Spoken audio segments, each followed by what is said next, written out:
want to be a data-driven agency. We understand the importance of making data-driven decisions. We want to do that both internally as well as help the community and our jurisdiction, our member agencies, be able to do that. From Tyler Technologies, it's the Tyler Tech Podcast, where we talk about issues facing communities today and highlight the people, places, and technology making a difference. My name is Jeff Harrell. I'm the Director of Content Marketing here at Tyler, and I appreciate you joining me.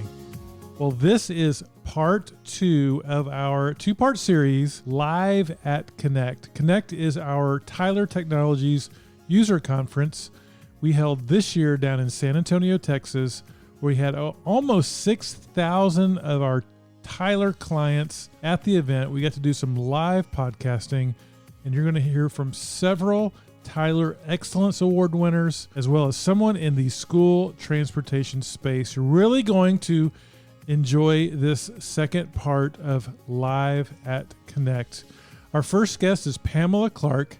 She's the Business Systems Specialist for the City of Prosper, and you're going to hear how they went from a very paper, very manual process to one that is online 24/7. You're going to really enjoy this conversation with Pamela Clark.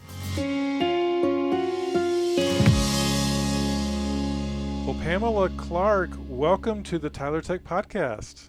Thank you for having me. Excited. We're here live at Connect 23. You've already had a presentation, an interview on video. Now you get to join the podcast. We're super excited to talk to you. And tell us a little bit. You're from the town of Prosper. Yes. Tell us a little bit about Prosper. I'm with the town of Prosper. We are about an hour north of downtown Dallas. We're right on the outskirts of most of the large booming cities that are hundreds of square miles, and Prosper's only about 27 square miles. So we are a small fraction of the size that some of the surrounding cities will be. But we are a rapidly growing community. We've had about a 13% growth rate over the last 5 years consistently, and we haven't seen any slowing down on that at all.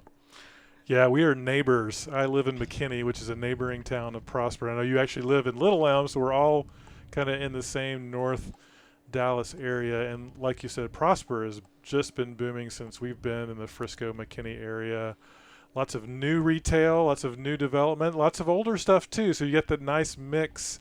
I think people enjoy living there because you have a little bit of the mix, and you have a little bit bigger properties, bigger. I think some of the home sites are a little bit bigger than you might find some other places as well. So it's such a great community. Well, tell us a little bit about, by the way, congratulations on your TEA award. Thank you. I appreciate it. Yeah. Tell us a little bit about that award. What was life like maybe before Tyler? You guys worked on the project, what the project was, and a little bit about what's been going on since then. So I have been with Prosper for 16 years. Oh, wow. So I actually started off as a permit technician a long time ago when we were using another software. I think it was called OpenGov. And they were only using that for a short amount of time before they transitioned to a new software. And I left the department and worked other areas. But when I came back, we were working on a new software that didn't have any online capabilities. We couldn't take credit card payments. Every application had to be done in person, and nothing was actually being stored in the system. It was simply being used to track a case number and accept a payment, and that was it. They couldn't really utilize it for our planning department or engineering. Our building inspections department did use it for tracking inspections, but the only information that was being entered into the system was pass or fail. They weren't making notes or anything that you would want to go above and beyond. Say a contractor comes in and says, I really need an explanation of why I failed that inspection. We would have to pull out the paper files to tell them. Oh, wow. Very manual. Very manual. And then, of course, COVID hit, and we were challenged with trying to find a software solution that would be available to our customers 24/7. They didn't want to have to limit our customers to only being able to contact us during business hours. So Tyler was a perfect candidate. You guys were online. You had all the different capabilities. There were automations. There was Tyler payments so that we could start taking credit card payments. And then we're utilizing the e-reviews with Bluebeam Review so that all of our departments can put everything into the system and have it tracked and immediately available. So it's been great on that aspect. Well, tell us a little, because you're a business systems specialist now. Tell us how your life has improved since you've implemented the system? Yeah, so I was actually in the planning department when all of this started. Okay. But because I had been with the town for so long, it made me the ideal candidate for taking on and being the project manager on this. I've always really enjoyed having an understanding of a process from beginning to end. And then now being in a role where I actually get to design and create those processes, it's very rewarding for me. And it's rewarding getting to work with Tyler, because Tyler is a very fluid software that is constantly improving. I mean, we went live in December and we've already gone through another upgrade, and it's already resolved some of the issues that we had from day one. So I know our staff is always looking at that, because our building inspectors will come in and they recognize that there wasn't a capability yesterday that becomes available the very next week. It's just, we recognize that there's areas that where we can improve, and then all of a sudden they're just improved. And that's the beauty of being, I guess, in the cloud as well, is being able to have those upgrades just happen, and you don't have to do a big implementation and a reset and all that. So that's fantastic. What's been the impact on your citizens? Have they seen an impact on that due to the solution as well? Yeah, I would say that they do. Right now, since we're so early in the stages, we haven't had a whole lot of just it being residents that are coming in. Yep. But we do have like house construction, and where we were having to do all those paper copies if we needed to email someone and let them know that they had comments on some plans, and they would come and pick them up, and then they would have to return them back again in person. So it's decreased the amount of review time we've had by about 50%. And then by utilizing civic access and telling them exactly what they have to apply for and what documents that they have to provide before they can select submit, we're increasing the amount of times that we get a first round approval, where lots of other times you would have 5 rounds of comments before somebody would get their permit.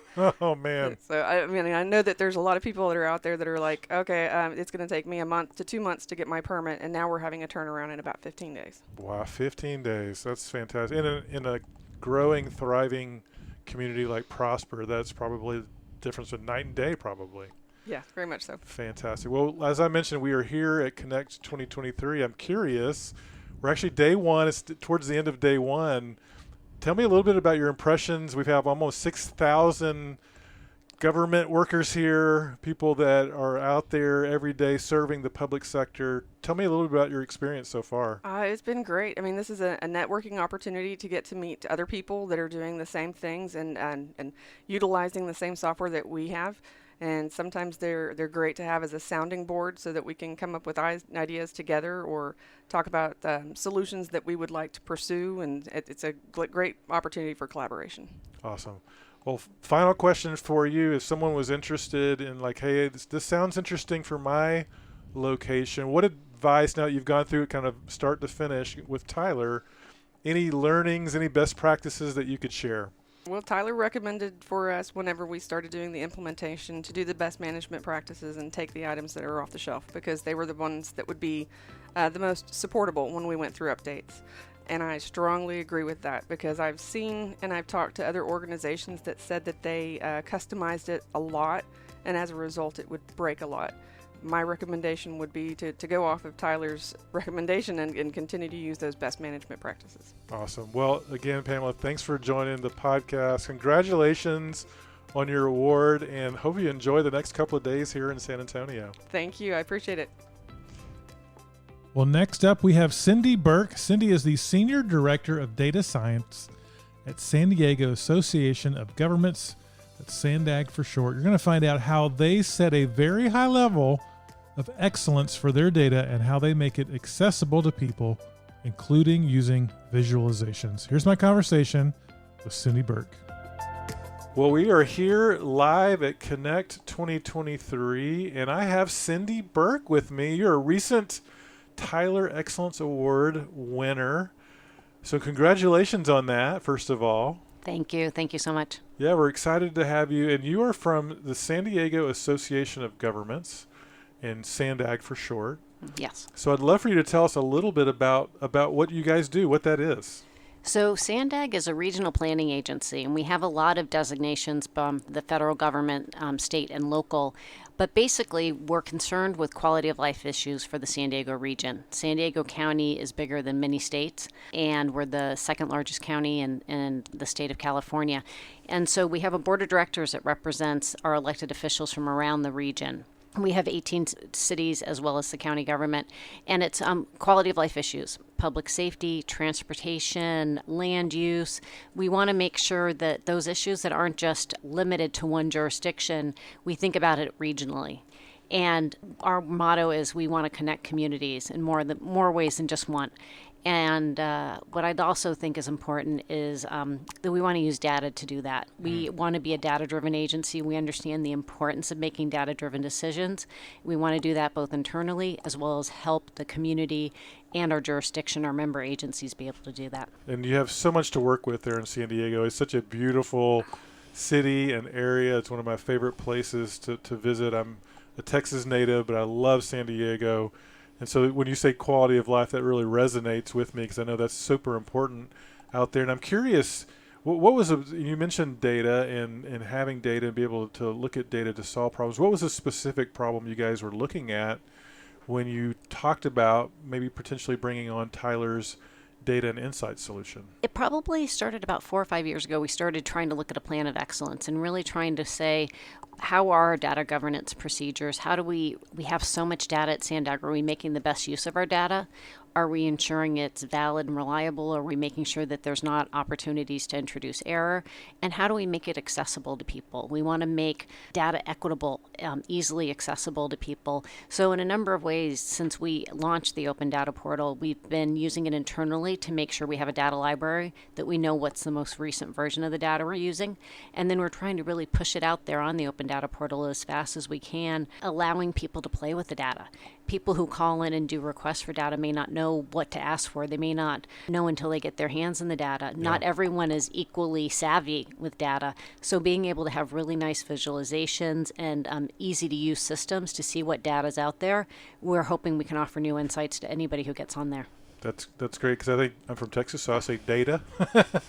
It does, I think, can be intimidating for other people. And by the way, I didn't mention this, your title, you're Senior Director of Data Science. Mm-hmm. So certainly the right person, I think, to address this issue. Talk to us a little bit about maybe what was life like before you implemented the solution and what benefits you've seen since you've been able to implement it. People might make dashboards, and then there's a lot of different dashboards out there. Yep. And we might have consultants making dashboards and not knowing if we could, the effort that would go into maintaining them because it wasn't just on one platform. There were people probably with data sets that they used it and you didn't know it when that person leaves an organization and you don't know it's out there. There could be issues with version control. So it's really helped us in terms of managing the data, but then also when we have people calling in requesting data or going on the website and not finding it, now it's a one-stop shop. People can again get on there and they may not even know that we have the data, and just because it's so easy to navigate, they have access to data that they wouldn't have had before. That's great. Access to data and understanding, like you said, not only that you have it, because like Lynn Moore said in the opening presentation this morning, data, we have a lot of it. It's being able to actually access it, use it, and be able to like you said, dashboards that are actionable so you know data's accurate and you can actually make change with it. So I think that's great. And by the way, congratulations. You're a Tyler Excellence Award winner. Congratulations on that award. And I'd love my last question for you. I know we've got your colleague that we'll talk to as well. Maybe some best practices now that you've kind of gone through the process of implementing this solution at Sandag. Tell us a little bit about best practices, things that you guys learned along the way. I think it was so important to really take advantage of the service Tyler was able to provide from the very beginning, because you've worked with so many other entities around the country, so you could bring those lessons learned to us. Having internal and external stakeholders from the very beginning, part of the process, so we could understand what were the needs, what's a customer experience, so we could make sure that we incorporated that feedback. Training's been a big part of our system also. Working with the individuals who are contributing the data, the subject matter experts too, to make sure that we're doing the appropriate quality control as we're getting the data up there, and then really having a lot of policies and procedures that are easy to follow also about how do you maintain that data once it's up there. You just don't put data up and it's done. Yep. Great advice, great best practices learned. And again, thanks for joining the show, the podcast, and congratulations on your TEA award. Thank you so much. It's great to be here. Well, next up, we have Liang Tian. He is a principal data science at Sandag as well. And you're going to hear him talk about the importance of creating dashboards that make data and information easy to access and easy to digest for San Diego residents. Here's my conversation with Liang Tian. We are live here at Tyler Connect 2023, and we are with Liang Tian. Did I say that right? Yes, perfect. Close? Very close, yes. We just talked to your colleague, Cindy Burke from Sandag, and she gave us a great explanation of what you guys are all about, quality of life, the issues that you're looking at, how you implemented Tyler's data and insight solutions. And so let's start first with what is your role? Kind of what are the things that you're looking at from a day-to-day perspective? Right. Yeah, we're part of the data science team at Sandag, and we have a pretty big team here, and we have over 70 data scientists on the team.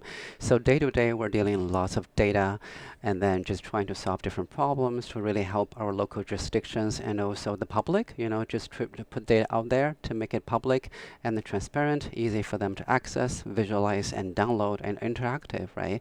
So that's kind of things we do as well. But also, we also build a lot of those data-enabled insights. For example, we publish a lot of story pages, and then to guide our end user, like the public, right, to understand our context and understand our research better, and also to kind of highlight a lot of unbiased implications to the local jurisdictions and the public.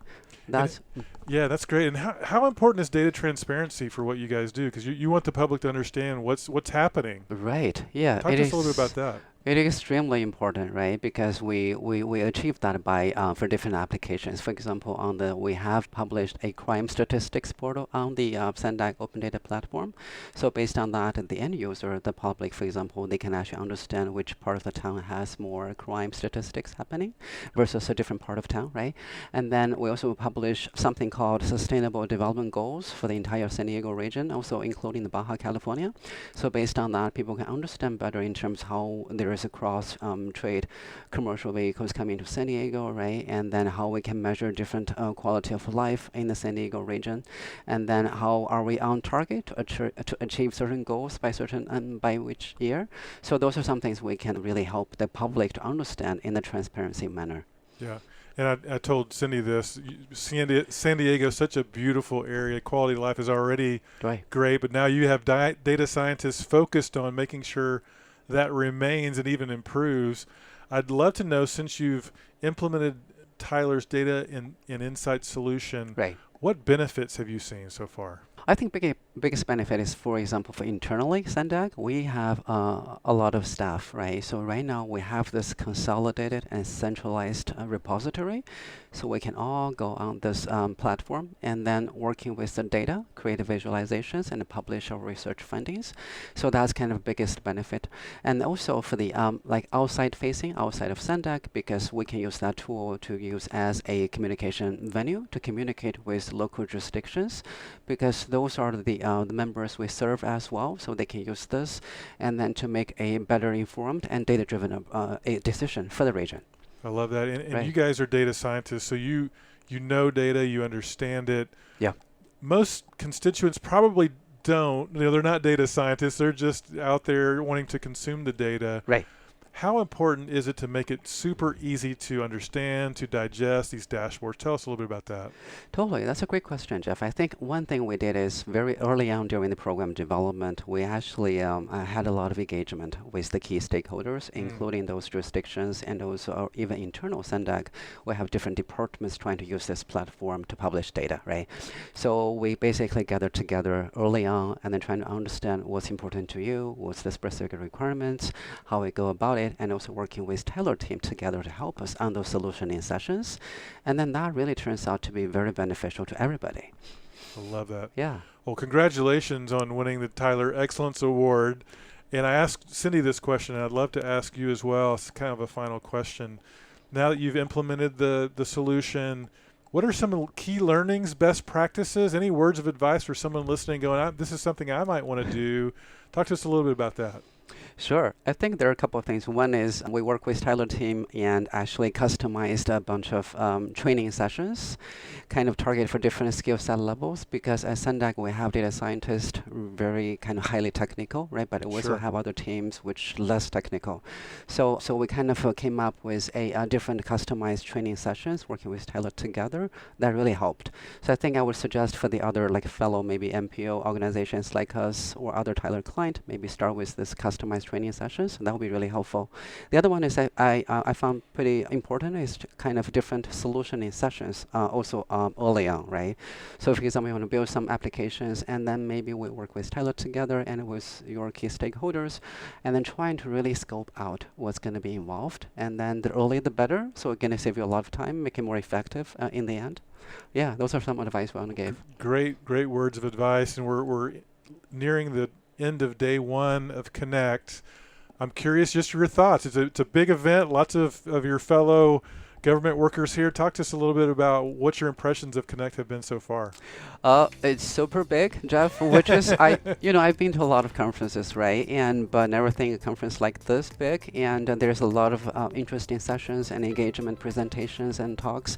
Cindy and I, we enjoy a lot at this meeting. So really, really thank you for asking us coming over for this event. Oh, it's been an honor to have you here at the event. It's been an honor to have you on the podcast. Again, congratulations on your TEA award, your Tyler Excellence Award, and hope you enjoy the rest of the conference. The Riverwalk of San Antonio, which is a little bit different than probably what you guys are used to in San Diego. That's right, so enjoy that. Really appreciate you joining the podcast. All right. Thank you so much, Jeff.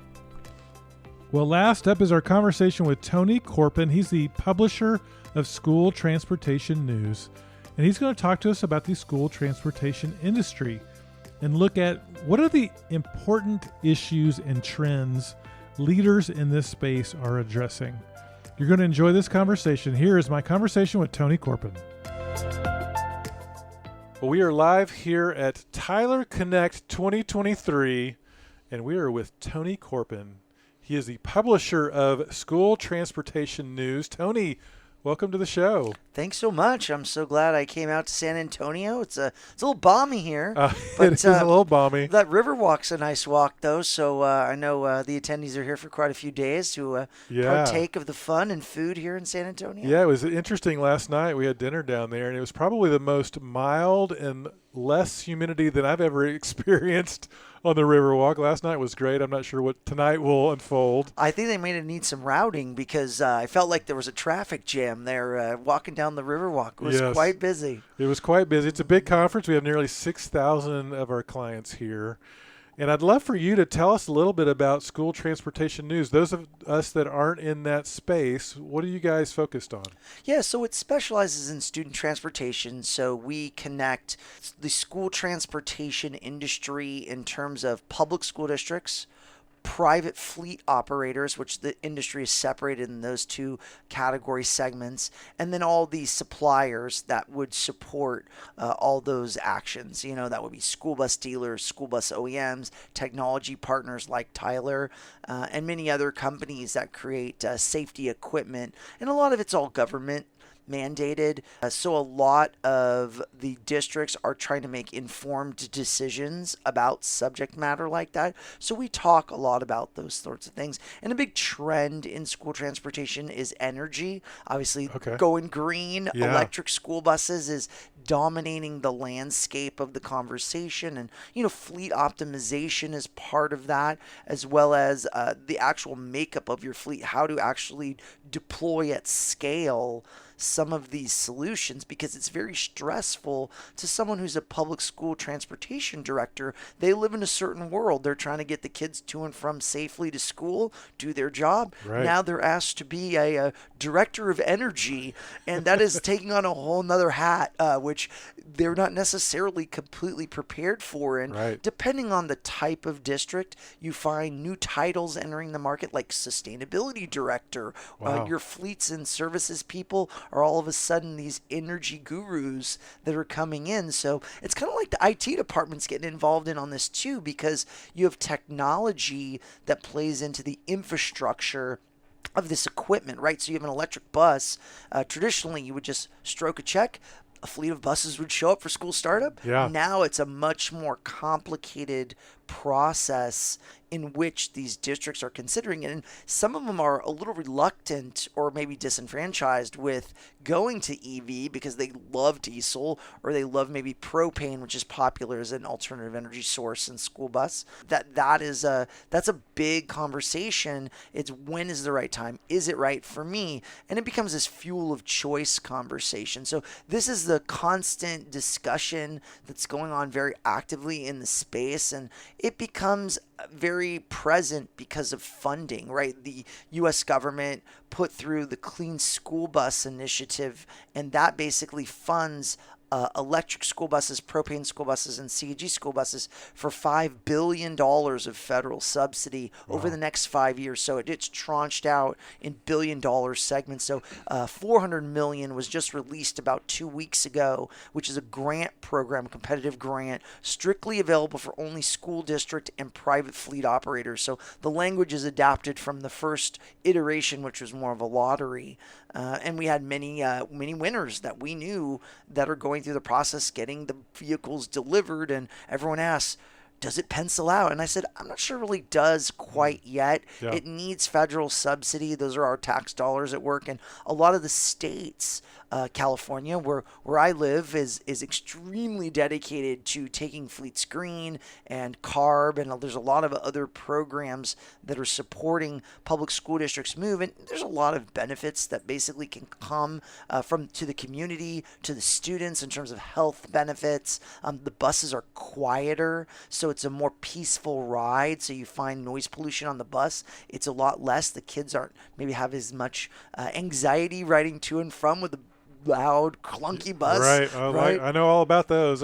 That's what I rode as a kid. Yeah, clunky bus. It becomes, and that's what I think the general public thinks of a school bus is the black plume behind of a bus because realistically, buses don't look all that different than they did 30 years ago, but there's an enormous amount of technology. Like, for instance, Tyler Technologies has Tyler Drive, which, the onboard tablet or mobile data terminal has become a lot more standard. A lot more people, they can't live without it. Or turn-by-turn directions that we find as a luxury in our car. In a school bus, that exists now through the Tyler Drive, and it's making the connection for people with the software and the actual tablet product to make sure. And, sitting in a session today, it was talking about incident reporting, right? There's some new functionality that one of the districts had come up with as part of their awards program that they do, Tyler Excellence Awards, and a district won and submitted a great idea.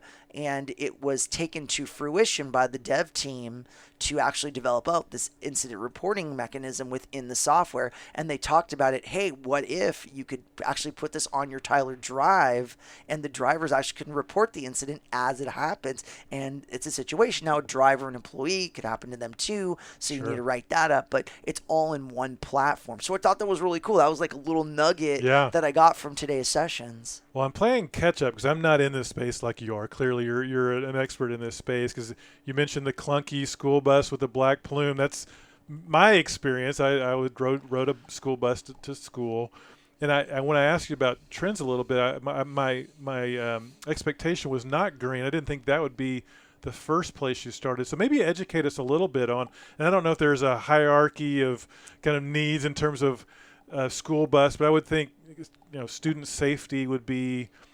Maybe that's table stakes now. Maybe green is at the top of the pyramid. Talk to us a little bit about what are some of the things, what are the important trends? If green is there now, what are some of the other ones that may be table stakes in the industry today? And you just maybe catch me up a little bit. Yeah, so just general footprint of the industry. So school buses, there's about 500,000 on the road in North America, right? U.S. and Canada is the predominant place where that equipment is deployed and used. Yep. So that's what you typically find. In terms of the makeup, kind of like what I mentioned earlier, so public school districts represent about 65 to 70% of the total fleet ownership, and the private companies, which would be guys like First Student, Durham School Services, also known as National Express, Student Transportation America, those are huge mega fleets with 50,000, 30,000, 20,000 vehicles in them. So they're very large. So they almost almost set trends too, because they're such large fleets. Got and it. then you've got larger, kind of a mid-range companies, which I would say maybe 3,000 to 1,000 units, and then everybody else underneath, which predominantly most districts and even contractors are 100 buses or less, and there's a lot of them. So that's typically what you find in terms of the market.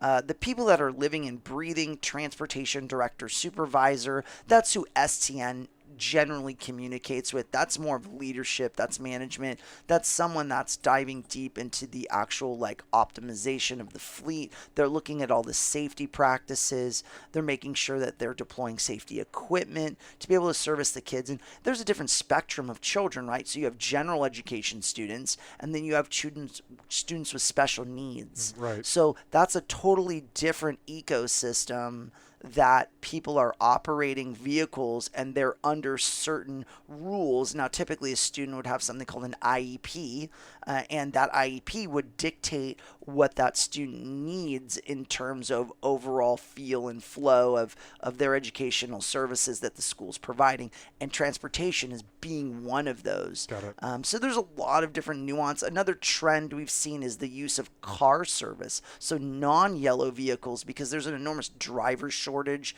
It's talked about in many vocations. School bus faces the same thing, and mechanic shortages. Trade school, workforce management is really big in trying to get and educate younger mechanics, get them up to speed, because usually it's, hey, I started in the industry 30 years ago, Right. and started as a mechanic, and that guy is, or gal is a director now, and they work their way up. But you find a lot less people in the trades that kind of matriculate through the system, and now it becomes a little bit of a different dynamic. So it's very interesting to see the growth of the industry over the years, and it just becoming such a central point of conversation around energy is kind of where we started. But yet safety is paramount with children. It's almost like that's expected of you, right? Yeah. Like the equipment has to be safe, transportation has to be safe, but it's about people. Like it all comes down to training. No matter what doodad or gadget you put on there, Yep. if the person isn't using it or following it or doing what they're supposed to do, this is kind of like back to the session I was at this morning. You know, you can build the best route, but if the driver doesn't drive that route and they do their own thing, they deviate, plan versus actual, why did they do that? Yeah. Did they think they have a better route? Was there a reason? Not.